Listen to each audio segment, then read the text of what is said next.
ફરીથી આપણે જીટીયુ નું એક્ઝામ્પલ લઈએ છીએ। ક્વેશ્ચનમાં આપ્યું છે draw the clamp profile operating knife edge follower. આપણને ફોલોવર આપેલું છે નાઇફ એજ। ઓકે, કયું ફોલોવર આપેલું છે આપણને? નાઇફ એજ ફોલોવર આપણને આપેલું છે। નાઇફ એજ નો આ થર્ડ એક્ઝામ્પલ પૂછાયેલો છે।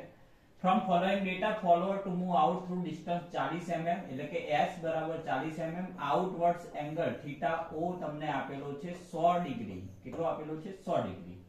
Follower to dwell for next 80 degree એટલે કે ડ્વેલ છે 80 ડિગ્રી। ઓકે, ચલો આગળ આપ્યું છે follower to return to its initial position 90 degree એટલે કે થીટા r તમને આપેલું છે 90 ડિગ્રી।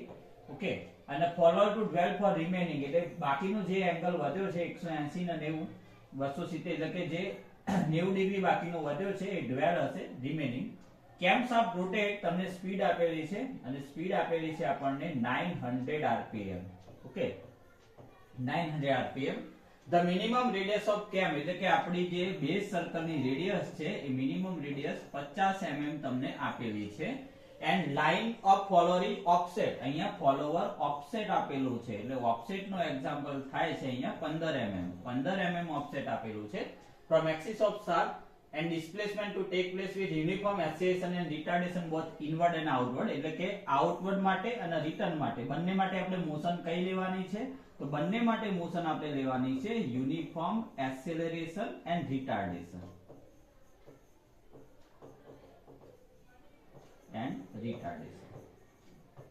આ ગિવન ડેટા હતો આપણો। ઓકે, ગિવન ડેટા આપણે લખી દીધો છે। હવે મેન વસ્તુ એ છે કે ડિસ્પ્લેસમેન્ટ ડાયાગ્રામ આપણે ડ્રો કરવાનો છે। તો ડિસ્પ્લેસમેન્ટ ડાયાગ્રામ ડ્રો કરવા માટે સૌથી પહેલી વસ્તુ એ છે કે આપણે પહેલા તો 40 mm ની લાઈન ડ્રો કરી અને અહીંયા ડિસ્પ્લેસમેન્ટ ડાયાગ્રામ આપણે ડ્રો કરી નાખીએ, કોઈ વાંધો નહીં, બરાબર। આ રીતનો 40 mm ની માની લો કે આ રીતની હું લાઈન લઉં છું। અહીંયા આ જે લીધું છે માની લો કે આપણું 40 mm છે। ઓકે, આ રીતે તમારે બોક્સ બનાવવાનું 40 mm તમને આપેલું છે એટલે 40 mm થશે। હવે પહેલા 100 ડિગ્રી તો અહીંયા તમારે મેન વસ્તુ સ્કેલ લેતા આવડવું જોઈએ। તો 20 ડિગ્રી તમે વિચારો 20 ડિગ્રી બરાબર આપણે 1 સેન્ટીમીટર લઈએ તો 100 ડિગ્રી એ કેટલા સેન્ટીમીટર થાય? તો 5 સેન્ટીમીટર થાય। તો બાકીના 80 ડિગ્રી એ કેટલા સેન્ટીમીટર થશે? તો 80 ડિગ્રી એ 4 સેન્ટીમીટર થશે। ઓકે, અને 90 ડિગ્રી એ કેટલા સેન્ટીમીટર થાય? તો 4.5 સેન્ટીમીટર થાય, 4.5 સેન્ટીમીટર થશે। ઓકે, તો 5 ભાગ કરીશું, 5 સેન્ટીમીટર ના 5 ભાગ। તો માની લો કે અહીંયાથી આપણે લાઈન ડ્રો કરી દઈએ એટલે તમને ખ્યાલ આવે। માની લો કે 5 સેન્ટીમીટર લાઈન અહીંયાથી,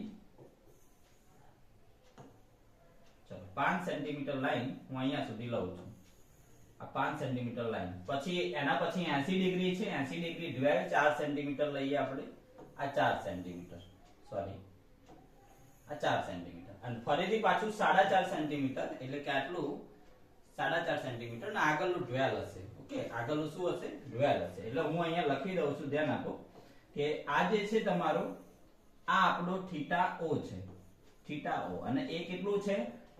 100 ડિગ્રી છે। 100 ડિગ્રી એટલે કેટલા? 5 સેન્ટીમીટર છે। ઓકે, અને આના આપણે 5 ભાગ કરી નાખીએ, 1 સેન્ટીમીટર ના 5 ભાગ થાય। ઓકે, તો 3 અહીંયા 4 અને આ 5, 1 સેન્ટીમીટર ના 5 ભાગ કર્યા, પછી અહીંયા 5 જ લખવાનું આપણે। હવે એના પછી આ જે છે એ થીટા ડી કહેવાય, અને થીટા ડ્વેલ નો એંગલ છે 80 ડિગ્રી। 80 ડિગ્રી એટલે 4 સેન્ટીમીટર થાય, 20 ડિગ્રી 1 સેન્ટીમીટર તો 80 એ 4, આપણે રીતે આપણે સ્કેલ લેવાનું। ઓકે, અને ફરીથી પાછું થીટા રિટર્ન, અને થીટા રિટર્ન તમને આપેલું છે 90 ડિગ્રી એટલે કે 4.5 સેન્ટીમીટર થાય। સ્કેલમાં કન્વર્ટ કરી કે 20 1 સેન્ટીમીટર તો 90 કેટલું થાય? 4.5 સેન્ટીમીટર થાય। ઓકે, તો પહેલા આપણે આટલી વસ્તુ, હવે ક્વેશ્ચન ની અંદર આપણને આપેલું છે કે જે આપણું ફોલોવર અપવર્ડ જાય છે અને ડાઉનવર્ડ જાય છે એટલે કે ઇનવર્ડ અને ડાઉન આઉટવર્ડ સ્ટ્રોક બંને યુનિફોર્મ એક્સેલરેશન એન્ડ રિટાર્ડેશન થી થતું હોય છે। ઓકે, હવે યુનિફોર્મ એક્સેલરેશન એન્ડ રિટાર્ડેશન માટે આપણે સેન્ટર લાઈન, તો આપણે એક કામ કરવું પડશે, અહીંયા 6 ભાગ કરવા પડશે। ઓકે, તો 6 ભાગ એટલે કે 100 ડિગ્રી બરાબર 6 સેન્ટીમીટર આપણે લઈ લઈએ, એના આધારે પેલું અરેન્જ કરીએ, કારણ કે યુનિફોર્મ એક્સેલરેશન રિટાર્ડેશન માટે આપણે શું કરવું પડે છે? 6 ભાગ કરવા પડે છે। ઓકે, તો એક કામ કરીએ, અહીંયા યુનિફોર્મ એક્સેલરેશન રિટાર્ડેશન માટે 6 ભાગ કરવા પડે છે। તો અથવા એના સિવાય તમે બી કરી શકો છો, પણ એ થોડું કોમ્પ્લિકેટેડ થશે। તો આપણે એક કામ કરીએ, આજે 5 ભાગ કર્યા છે, અહીંયા હું 100 ડિગ્રી બરાબર 6 સેન્ટીમીટર લઈ લઉં છું. થોડું આપણે ચેક કરીએ તો 100 ડિગ્રી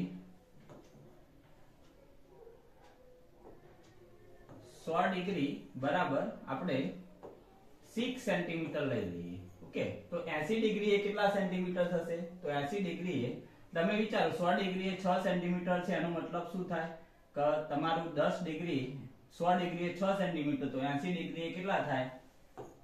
100 ડિગ્રી એ 6 સેન્ટીમીટર હોય તો 80 ડિગ્રી એ કેટલા થશે? તો 80 ગુણ્યા 6 ભાગ્યા 100. ઓકે, 8 છગડ થાય 4.8 સેન્ટીમીટર થાય. તો 80 ડિગ્રી માટે આપણે લઈશું 4.8 સેન્ટીમીટર. અને 90 ડિગ્રી માટે કેટલા થાય? તો 90 ગુણ્યા 6 ભાગ્યા 100. તો 9 × 54 ભાગ્યા 10 5.4 સેન્ટીમીટર થશે. કેટલા થશે? 90 ડિગ્રી 54 5.4 સેન્ટીમીટર. ઓકે, બધું સેન્ટીમીટરમાં આપણે લાવી દીધું. ઓકે, ચલો તો હવે આપણે એક વસ્તુ કરીએ અહીંયા કે જે આપણે આના ઓકે, ચલો હવે માની લો કે આ છે એ સૌથી પહેલા અમે 6 સેન્ટીમીટર લીધું. થીટાઓ કેટલા ડિગ્રી છે? 100 ડિગ્રી. 100 ડિગ્રી એટલે કેટલા સેન્ટીમીટર? 6 સેન્ટીમીટર લીધું. તો અહીંયા 6 ભાગ થશે. 1 અહીંયા 2 3 અહીંયા 4 અહીંયા 5 અને 6. અહીંયા 6 આ થીટા ડી છે અને થીટા ડી કેટલા ડિગ્રી છે? તો થીટા ડી આપણો 80 ડિગ્રી છે. 80 ડિગ્રી એટલે આપણું અહીંયા 4.8 સેન્ટીમીટર થશે. અહીંયા કઈ રીતે કન્વર્ટ કરવાનું એ આપણે દેખી લીધું છે. ઓકે, તો 100 ડિગ્રી એ 6 તો 80 એ કેટલું? 30 રાશિ આપણે મૂકી દીધી. તો 80 ગુણ્યા 6 ભાગ્યા 100 તો 8 × 48 ભાગ્યા 10 4.8 થાય. અને ફરીથી પાછું રિટર્ન થાય છે તો θr 90 ડિગ્રી અને 90 ડિગ્રી એટલે અહીંયા આ સેન્ટીમીટર લખવાની જરૂર નથી, જસ્ટ સમજાવવા માટે અહીંયા હું લખું છું. ઓકે, હવે 100 ના 6 ભાગ કઈ રીતે કર્યા એ ક્વેશ્ચન થાય. તો અહીંયા બે પેલી 30 ના એંગલ વાળી મેથડ શીખવાડેલી છે, એ રીતે આપણે 6 ભાગ કર્યા. ઓકે, ટૂંકમાં 17 × 102 થાય એટલે 1.7 ની નજીક લઈ શકો. હવે આની આપણી મેથડ શું છે? યુનિફોર્મ એક્સેલરેશન રિટાર્ડેશન ની. અહીંયાથી આપણે લાઈન ડ્રો કરીએ છીએ, અહીંયાથી આપણે સેન્ટર લાઈન દોરીશું એટલે 20 20 બે બાજુ ભાગ થશે. આ 40 છે એટલે 20 ઉપર ને 20 નીચે. હવે 20 ના પાછળ 3 ભાગ કરવાના છે એટલે 6 7 તરી 21 એટલે 0.7 ની નજીક આપણે લઈ લેવાનું. 0.7 અને 0.6 ની વચ્ચે આ રીતે બે પોઈન્ટ કરી નાખશું એટલે 3 ભાગ પડી જશે. ઓકે, હવે શું કરવાનું તમારે? આ બે પોઈન્ટ છે આના સેન્ટર સાથે જોઈન કરવાના. ઓકે, અને આ બે પોઈન્ટ છે અહીંયા જોઈન કરીશું આપણે આ રીતે. ઓકે, અને પછી આ 1 ની લાઈન છે અહીંયા નામ આપી દઈએ આપણે 1 2 3 4 5 અને 6. તો 1 ની લાઈન 1 સુધી, 2 ની લાઈન 2 સુધી, 3 તો ઓલરેડી છે, 4 ની લાઈન 4 સુધી અને 5 ની લાઈન 5 સુધી અને 6 અહીંયા. ટૂંકમાં આ રીતે આપણને પોઈન્ટ મળશે. એ રીતે અહીંયા 5.4 ના 6 ભાગ કરશો તો 0.99 ના પડશે. અહીંયા 7 8 9 10 11 અને 12. આ સેન્ટર લાઈન જે છે, સેન્ટર લાઈન ખેંચી લો, આ પોઈન્ટ ને અહીંયા જોઈન કરો. હવે આ ફરીથી પાછું 20 અને 20 આવે છે એટલે 7 તરી 21 થાય તો 0.7 ની નજીક લઈ લેવાનું. 0.6 0.7 ની વચ્ચે આ બે પોઈન્ટ અહીંયા જોઈન કરવાના અને આ બંને પોઈન્ટ અહીંયા જોઈન કરવાના. ઓકે, તો અહીંયા હું નામ આપી દઉં છું. અહીંયા આ 7 8 9 10 11 અને 12. આ 7 નો પોઈન્ટ 7 સુધી, 8 નો પોઈન્ટ 8 સુધી, 9 નો પોઈન્ટ 9 સુધી, 10 નો 10 અને 11. ટૂંકમાં આપણે અહીંયા થોડું આપણે ચેન્જ કરી લઈએ. ઓકે, ચલો તો તમે જોઈ શકો છો આ આપણો A પોઈન્ટ, આ B પોઈન્ટ, અહીંયા C પોઈન્ટ, D પોઈન્ટ, અહીંયા E, F, અહીંયા G, અહીંયા H, અહીંયા I, J, K, L અને M. ટૂંકમાં અહીંયા આપણું યુનિફોર્મ એક્સેલરેશન રિટાર્ડેશન આ બધા પોઈન્ટને જોઈન કરો. આ ડ્વેલ છે એટલે ડ્વેલ તો હોરિઝોન્ટલ લાઈન જ આવશે અને ફરીથી પાછું રિટર્ન યુનિફોર્મ એક્સેલરેશન રિટાર્ડેશન થી આવે છે. ટૂંકમાં આ રીતનો આપણો જે ડિસ્પ્લેસમેન્ટ ડાયાગ્રામ છે એ થશે. ઓકે, તો ડિસ્પ્લેસમેન્ટ ડાયાગ્રામમાં મેં 6 ભાગ એટલા માટે કર્યા, બરાબર, કારણ કે 6 ભાગ માટે યુનિફોર્મ એક્સેલરેશન રિટાર્ડેશન માટે સેન્ટર લાઈન જોઈએ. એટલે આ 6 ભાગ કરો છો, 6 સેન્ટીમીટર લો છો તો 3 સેન્ટીમીટર એક્ઝેક્ટલી થશે. 5 ભાગ કરશો તો 2.5 થશે, બરાબર, પણ આપણે 6 સેન્ટીમીટર દરેકમાં લેવાનું કીધું છે એટલા માટે આપણે કરીશું. તો આ હતો આપણો ડિસ્પ્લેસમેન્ટ ડાયાગ્રામ. હવે મેઈન વસ્તુ કેમ પ્રોફાઇલ દોરવાનું આવશે. આની અંદર અહીંયા તમને ઓફસેટ આપેલું છે તો કેમ પ્રોફાઇલ આપણે ડ્રો કરવાનો ટ્રાય કરીએ છીએ. તો સૌથી પહેલી વસ્તુ એ છે કે સૌથી પહેલા આપણે બેઝ સર્કલની રેડિયસ, આપણને જે બેઝ સર્કલ આપ્યું છે, સોરી થોડું આપણે આને ઇરેઝ કરી દઈએ અને સેન્ટરમાં ડ્રો કરું છું. ઓકે, તો આપણી જે બેઝ સર્કલ છે એ બેઝ સર્કલની રેડિયસ તમને આ જે બેઝ સર્કલ છે એ બેઝ સર્કલની રેડિયસ આપણને ક્વેશ્ચનની અંદર 50 mm આપેલી છે. ઓકે, હવે મેન વસ્તુ એ છે કે બેઝ સર્કલની રેડિયસ આપણે ડ્રો કર્યા પછી આપણે પહેલા તો સેન્ટર લાઈન ડ્રો કરી દેવાની અને સેન્ટર લાઈન એકદમ વ્યવસ્થિત રીતે સેન્ટર લાઈન ડ્રો કરવાની, જેથી તમને ડ્રો કરવામાં કોઈ ડિફિકલ્ટી ના રહે. ઓકે, અને આખી વસ્તુ અહીંયા હું એક્સપ્લેન કરું છું એટલે શાંતિથી સમજજો અને પછી જાતે ડ્રો કરવાનો ટ્રાય કરજો, કારણ કે આમાંથી આપણે મિનિમમ 2 કેમ પ્રોફાઇલ પૂછાઈ જાય તો મેક્સિમમ માર્ક્સ તમે અટેમ્પ્ટ કરી શકો આમાં. ઓકે, આ હું ખાલી જસ્ટ સેન્ટર લાઈન ડ્રો કરું છું. ઓકે, બે સર્કલ આપ્યું હોય તો પહેલા આટલું સર્કલ ડ્રો કરી નાખ્યું આપણે RB બરાબર 50 mm નું. હવે મને એવું કીધું છે કે આપણી જે કેમ છે એ નાઇફ એજ ફોલોવર છે અને નાઇફ એજ ફોલોવર છે, નાઇફ એજ ફોલોવર આપણને અહીંયા 15 mm, કેટલા mm? 15 mm તમને ઓફસેટ આપેલું છે. 15 mm એની એક્સિસ થી ઓફસેટ, ક્લોકવાઇઝ એન્ટી ક્લોકવાઇઝ ની વાત નથી કરી. એટલે આ સૌથી પહેલા તમારે અહીંયા જે ઓફસેટ આપેલું છે એ ઓફસેટ સર્કલ દોરવું પડે. એટલે માની લો કે આ સર્કલ આપણે 15 mm નું ડ્રો કરીએ છીએ. ઓકે, એક જ મિનિટ, સર્કલ ફરીથી આપણે ડ્રો કરીએ. માની લો કે આ સર્કલ આપણે 15 mm નું ડ્રો કરીએ છીએ. ઓકે, 15 mm નું સર્કલ ડ્રો કરીએ છીએ આપણે. ઓકે, ચાલો 15 mm નું સર્કલ ડ્રો કરીએ છીએ આપણે. તો અહીંયાથી જે લાઈન છે એ લાઈન ને આપણે ફોલોવર ડ્રો કરી દઈએ સૌથી પહેલા. એટલે આ જે આપણું લાઈન છે સમજજો, અહીંયાથી ઓકે, તો અહીંયાથી જે ફોલોવર ની લાઈન છે એ 15 mm, આપણે અંદરનું સર્કલ કેટલાનું દોર્યું?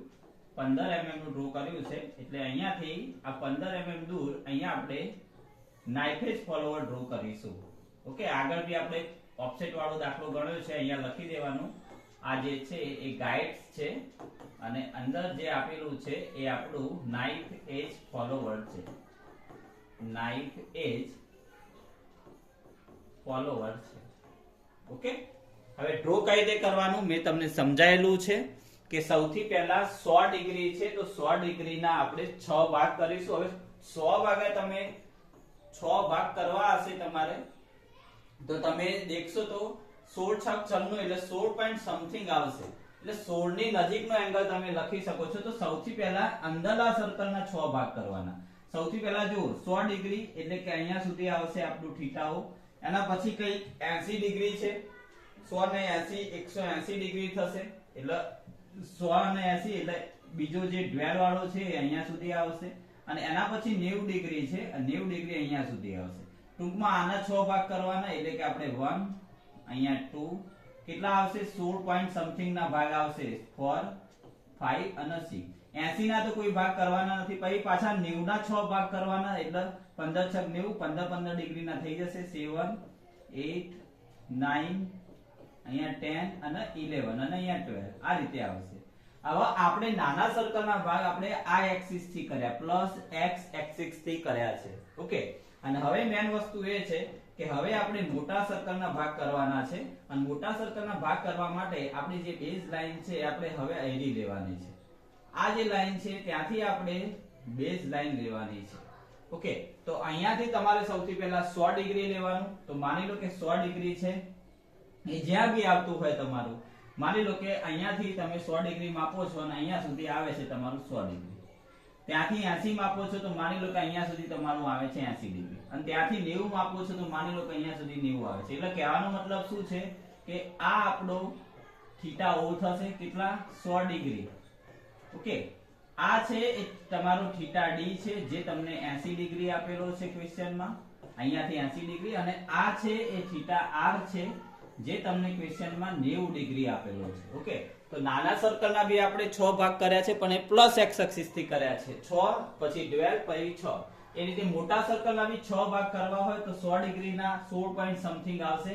ઓકે, તો અહીંયાથી તમે પાર્ટ સ્ટાર્ટ કરવાનું. તો સૌથી પહેલો પોઈન્ટ એ તે બીજો 16, 16 તારી 48, 16 ચોક 64, ઓકે, એ રીતે તમે ટૂંકમાં 17 છક 102 થાય છે એટલે 16 છક 96 થાય છે એટલે 16 16 16 ના અથવા 16 ને 17 16.5 ને તમે ભાગ કરી શકો છો અને અહીંયા છઠ્ઠો પોઈન્ટ આવશે. અહીંયા તો કોઈ ડ્વેલમાં ભાગ કરવાના નથી ને આ 90 ડિગ્રી છે એટલે તમે ઈઝીલી આના 15 ડિગ્રીના ઈઝીલી રીતે પાર્ટ્સ કરી શકશો 11 અને આ 12. પછી આપણો નિયમ શું છે કે આ 1 પોઈન્ટ છે એ 1 સાથે જોઈન થશે, આ 2 પોઈન્ટ છે એ 2 સાથે જોઈન થશે, આ 3 પોઈન્ટ ને 3 સાથે જોઈન કરો ઓફસેટમાં, 4 પોઈન્ટ ને 4 સાથે જોઈન કરો, 5 પોઈન્ટ ને 5 સાથે જોઈન કરો અને આ 6 પોઈન્ટ ને 6 સાથે અંદરના પોઈન્ટ અને બહારના પોઈન્ટ, બહારના સર્કલના પોઈન્ટ અને અંદરના પોઈન્ટને જોઈન કરવાનો. પછી આ 6 ને આ જે 6 પોઈન્ટ છે આપણો, ઓકે, આ 6 ને 6 સાથે જોઈન કર્યું, પછી આ જે 6 છે એને 6 સાથે જોઈન કર્યું, 7 ને 7 સાથે, 8 ને 8 સાથે, 9 ને 9 સાથે, 10 ને 10 સાથે, 11 ને 11 સાથે અને લાસ્ટમાં 12 ને 12 સાથે. આ રીતે દરેક પોઈન્ટમાંથી ટેન્જન્ટ ડ્રો કરવાના થશે, અંદરના સર્કલના પોઈન્ટ અને બહારના સર્કલના પોઈન્ટ. અને હવે શું કરવાનું તો ડિસ્પ્લેસમેન્ટ ડાયાગ્રામમાં આ 1 થી a જેટલું ડિસ્ટન્સ લો અને તમે જો એટલું ને એટલું ડિસ્ટન્સ સામે 11 થી l બી હશે પણ આપણે 1 થી a ડિસ્ટન્સ લઈએ. ચલો મેં 1 થી a નું ડિસ્ટન્સ લીધું, 1 ના સેન્ટર રાખ્યું અને અહીંયા a નામ આપી દીધું. શું નામ આપ્યું? a. 1 ના સેન્ટર રાખીને ચાપ માર્યો. 2 થી b નું ડિસ્ટન્સ લીધું, આટલું ડિસ્ટન્સ લીધું, 2 ના સેન્ટર રાખ્યું, અહીંયા સેન્ટર રાખ્યું, અહીંયા ચાપ માર્યો, આ 2 થી b. એ રીતે આ 3 થી c નું ડિસ્ટન્સ લીધું આટલું, અહીંયા 3 ઉપર મૂક્યું, અહીંયા ચાપ માર્યો, આ c થયો. એ રીતે 4 થી d આવશે, 5 થી e આવશે અને 6 થી f આવશે. ઓકે, અને પછી આ જે f છે સેન્ટર થી f જેટલું ડિસ્ટન્સ લઈ અને તમે આમ ચાપ મારી શકો. કેમ? કારણ કે એ શું છે? ડ્વેલ છે. તો આ f આવ્યો છે પછી ડાયરેક્ટ ચાપ મારી દો, પછી રિટર્ન આવવાનું. હવે આવા આપણો એક્ઝામ્પલ જે 6 છે, 6 મો પોઈન્ટ અહીંયા છે, અહીંયા f આવશે. ઓકે, અહીંયા f આવશે. ઓકે, પછી નેક્સ્ટ તમે જોઈ શકો છો કે અહીંયા 7 થી h હવે રિટર્ન આવશે. તો 7 થી h, 8 થી i, પછી h i j k l અને છેલ્લા m પોઈન્ટ આવશે. ઓકે, તો અહીંયા આવશે h i j k l m. ટૂંકમાં ડિસ્પ્લેસમેન્ટ ડાયાગ્રામમાં આજે આપણે રેડ અક્ષરથી લખેલ છે પોઈન્ટ, એટલું ડિસ્ટન્સ લઈ અને એ પોઈન્ટ જે ચાપ મારવાના 1 2 3 4 5 અપ ટુ 12 પોઈન્ટ આપણા સેન્ટર ઉપર સર્કલ ઉપર છે. ઓકે, અને પછી શું કરવાનું તો પછી આપણે આ જે આપણી લાઈન છે એ લાઈનને આપણે જોઈન કરવાની છે. ઓકે, તો અહીંયાથી તમે જુઓ આ 1 થી a b c d e f, આ તો લાઈન ઓલરેડી આપણે ચાપ મારેલો છે એટલે આ લાઈન ઓલરેડી જોઈન્ટ છે. ઓકે, ચાપ માર્યો ડ્વેલ ની અંદર, પછી આવશે return h i j k l m અને ફરીથી પાછું બાકીનું જે વધ્યું હતું 90 ડિગ્રી એ આવશે આપણું ડ્વેલ. તો આ જે આપણે ડ્રો કરી છે આ છે આપણી કેમ પ્રોફાઇલ. ઓકે, તો ઓફસેટ માટે આપણે બે એક્ઝામ્પલ સોલ્વ કર્યા છે, આવી જીટીયુ માં પૂછાયેલો છે, એકદમ સિમ્પલ એક્ઝામ્પલ છે. જસ્ટ તમારે ડિસ્પ્લેસમેન્ટ ડાયાગ્રામમાં અહીંયા જો તમને હવે સિમ્પલ હાર્મોનિક મોશન થી પૂછ્યું હોત તો સિમ્પલ હાર્મોનિક વાળી મેથડ આપણે યુઝ કરત, યુનિફોર્મ વેલોસિટી પૂછ્યું હોત તો યુનિફોર્મ વેલોસિટી વાળી મેથડ યુઝ કરત. ઓકે, તો આ સિમ્પલ નાઇફ એજ ફોલોવર નો ઓફસેટ વાળો એક્ઝામ્પલ થયો. ઓકે.